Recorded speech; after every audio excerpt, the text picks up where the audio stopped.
Baru saja kita menyaksikan bersama pengambilan sumpah serta pelantikan jabatan yang bersifat promosi dan rotasi di lingkungan Badan Narkotika Nasional Republik Indonesia. Pelantikan dan pengambilan sumpah jabatan kali ini juga dimaksudkan untuk pengembangan karir, peningkatan kapasitas kelembagaan, profesionalisme dan kinerja pegawai serta dalam rangka memenuhi kebutuhan organisasi, juga penyegaran bagi pegawai di lingkungan BNN RI.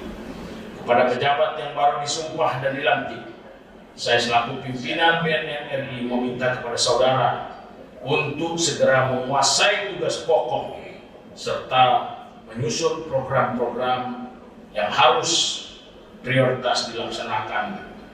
Dan saya juga berharap kepada saudara untuk melakukan perbaikan dan kontribusi positif kepada organisasi. Sekali lagi, terobosan positif kepada organisasi.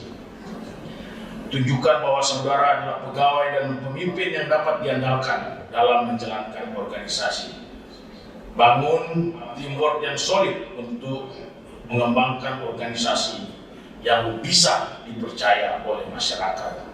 Ubah mindset dan pola pikir bekerja saudara ke arah yang lebih positif dan tetap semangat, serta berusaha melakukan terobosan-terobosan yang inovatif, progresif demi meningkatkan dan percepatan penanganan permasalahan penyalahgunaan peredaran gelap narkotika di Indonesia menuju Indonesia bersinar bersih narkoba.